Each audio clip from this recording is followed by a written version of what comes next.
This is the summary of the book, Awaken the Giant Within.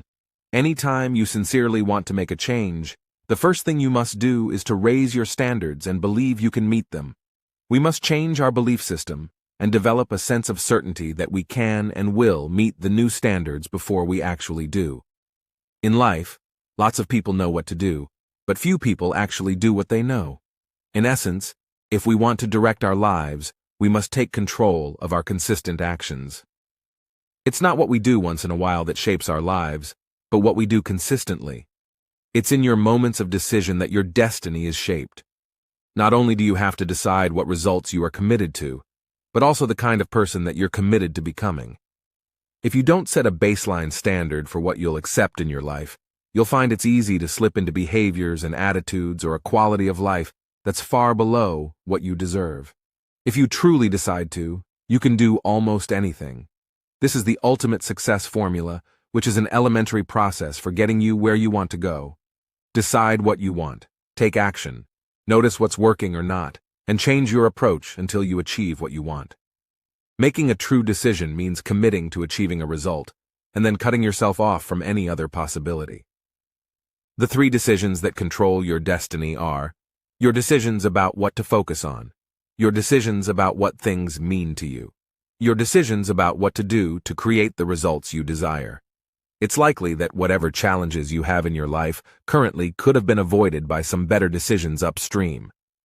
Your master system comprises of 5 components: your core beliefs and unconscious rules, your life values, your references, the habitual questions that you ask yourself, the emotional states you experience in each moment. By changing any one of the 5 elements, whether it's a core belief or rule, a value, a reference, a question, or an emotional state, you can immediately produce a powerful and measurable change in your life. Success is the result of good judgment. Good judgment is the result of experience, and experience is often the result of bad judgment. In order to succeed, you must have a long-term focus. God's delays are not God's denials. Often, what seems impossible in the short term becomes very possible in the long term if you persist. Remember the true power of making decisions. Realize that the hardest step in achieving anything is making a true commitment, a true decision. A critical rule I've made for myself is never to leave the scene of a decision without first taking a specific action toward its realization. Make decisions often and learn from them. When experiencing a problem, ask yourself, what's good about this? What can I learn from this? Stay committed to your decisions, but stay flexible in your approach. Know that it's your decisions and not your conditions that determine your destiny. Everything you and I do, we do either out of our need to avoid pain or our desire to gain pleasure. For most people, the fear of loss is much greater than the desire for gain. Why is it that people can experience pain yet fail to change? They haven't experienced enough pain yet. They haven't hit what Robbins calls emotional threshold. If we link massive pain to any behavior or emotional pattern, we will avoid indulging in it at all costs. It's our neuroassociations, the associations we've established in our nervous systems, that determines what we'll do. Anytime we're in an intense emotional state, when we're feeling strong sensations of pain or pleasure, anything unique that occurs consistently will become neurologically linked. Most of us base our decisions about what to do on what's going to create pain or pleasure in the short term instead of the long term. It's not actual pain that drives us, but our fear that something will lead to pain. And it's not actual pleasure that drives us, but our belief, our sense of certainty, that somehow taking a certain action will lead to pleasure. We're not driven by the reality, but by our perception of reality. Remember, anything you want that's valuable requires that you break through some short-term pain in order to gain long-term pleasure. It's not the events of our lives that shape us, but our beliefs as to what those events mean. It's never the environment. It's never the events of our lives, but the meaning we attach to the events. It is how we interpret them that shapes who we are today and who we'll become tomorrow. Beliefs are the guiding force that tell us what will lead to pain and what will lead to pleasure. Whenever something happens in your life, your brain asks 2 questions. Will this mean pain or pleasure? What must I do now to avoid pain and or gain pleasure? The challenge is threefold. Most of us do not consciously decide what we're going to believe.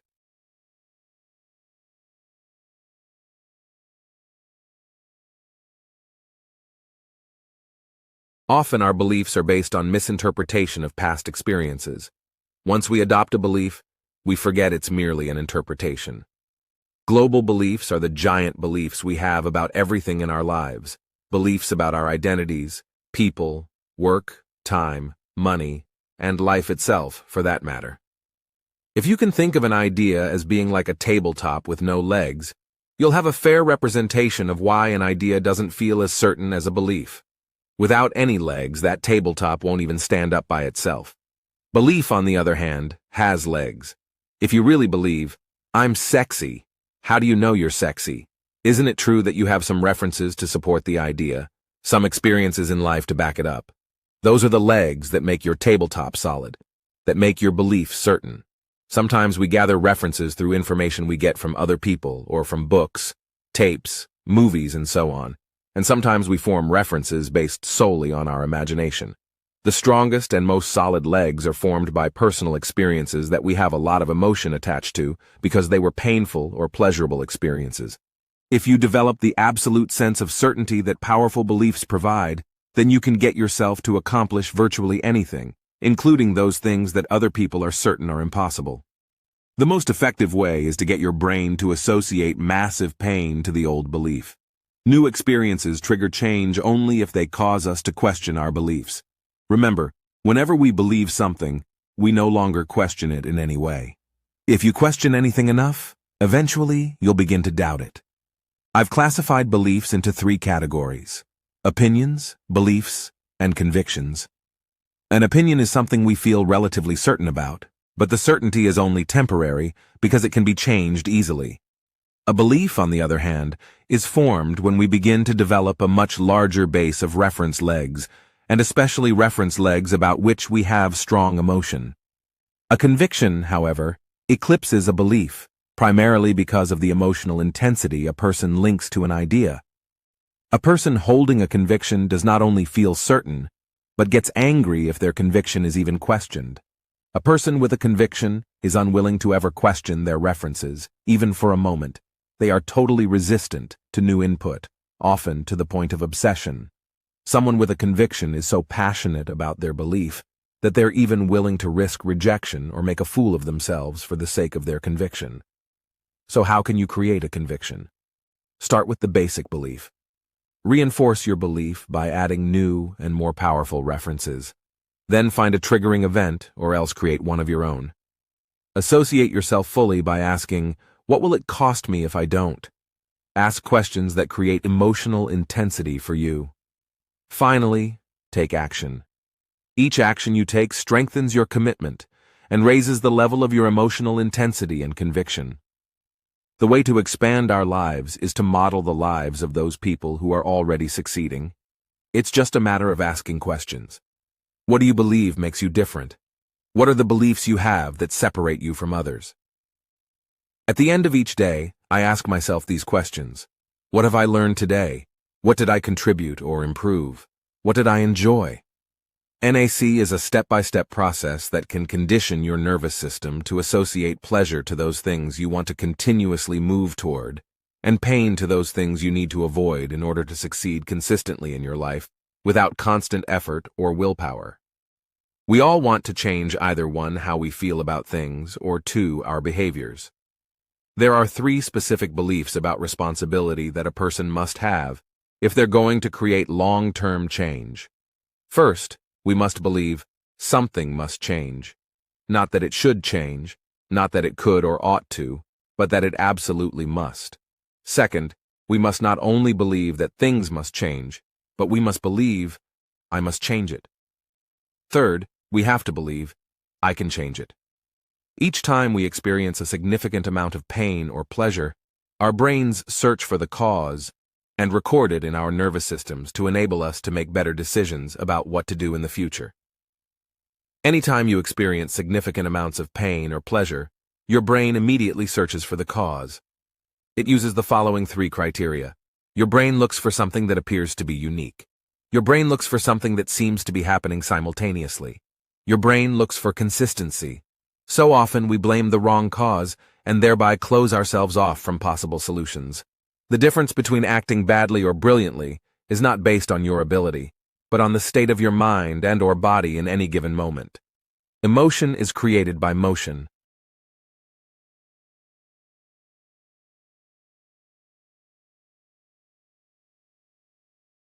Focus on where you want to go, not on what you fear. Our ability to change the way we feel depends upon our ability to change our submodalities. You've got to be in a determined state in order to succeed. I began to realize that thinking itself is nothing but the process of asking and answering questions. Quality questions create a quality life. A genuine quality of life comes from consistent quality questions. Questions accomplish three specific things. Questions immediately change what we're focusing on, and therefore how we feel. Questions change what we delete. Questions change the resources available to us. You and I can change how we feel in an instant, just by changing our focus. One of the ways that I've discovered to increase the quality of my life is to model the habitual questions of people I really respect. The words you habitually choose also affect how you communicate with yourself, and therefore, what you experience. People with an impoverished vocabulary live an impoverished emotional life. People with rich vocabularies have a multi-hued palette of colors with which to paint their experience, not only for others, but for themselves as well. Simply by changing your habitual vocabulary, the words you consistently use to describe the emotions of your life, you can instantaneously change how you think, how you feel, and how you live. If we want to change our lives and shape our destiny, we need to consciously select the words we're going to use, and we need to constantly strive to expand our level of choice. Setting goals is the first step in turning the invisible into the visible, the foundation for all success in life. All goal setting must be immediately followed by both the development of a plan and massive and consistent action toward its fulfillment. It's not just getting a goal that matters, but the quality of life you experience along the way. Remember, our goal is not to ignore the problems of life, but to put ourselves in better mental and emotional states where we can not only come up with solutions, but act upon them. We must remember that all decision-making comes down to values clarification. The only way for us to have long-term happiness is to live by our highest ideals, to consistently act in accordance with what we believe our life is truly about. Many people know what they want to have, but have no idea of who they want to be. Remember that your values, whatever they are the compass that is guiding you to your ultimate destiny. Anytime you have difficulty making an important decision, you can be sure that it's the result of being unclear about your values. To value something means to place importance upon it. Anything that you hold dear can be called a value. The hierarchy of your values is controlling the way you make decisions in each moment. We must remember then that anytime we make a decision about what to do, our brain first evaluates whether that action can possibly lead to either pleasurable or painful states. Most of us have created numerous ways to feel bad, and only a few ways to truly feel good. How do we know if a rule empowers or disempowers us? There are three primary criteria. It's a disempowering rule if it's impossible to meet. A rule is disempowering if something that you can't control determines whether your rule has been met or not. A rule is disempowering if it gives you only a few ways to feel good and lots of ways to feel bad. Once we design our values, we must decide what evidence we need to have before we give ourselves pleasure. We need to design rules that will move us in the direction of our values, that will clearly be achievable. Using criteria we can control personally so that we're ringing the bell instead of waiting for the outside world to do it. If you ever feel angry or upset with someone, remember, it's your rules that are upsetting you, not their behavior. The must and the must never rules are threshold rules. The should and should never rules are personal standard rules.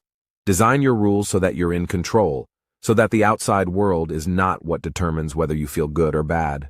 Set it up so that it's incredibly easy for you to feel good and incredibly hard to feel bad. The larger the number and greater the quality of our references, the greater our potential level of choices. A larger number and greater quality of references enables us to more effectively evaluate what things mean and what we can do. Once again, it's not our references, but our interpretations of them, the way we organize them, that clearly determine our beliefs. The key is to expand the references that are available within your life. Consciously seek out experiences that expand your sense of who you are and what you're capable of, as well as organize your references in empowering ways. The way we use our references will determine how we feel, because whether something is good or bad is all based on what you're comparing it to.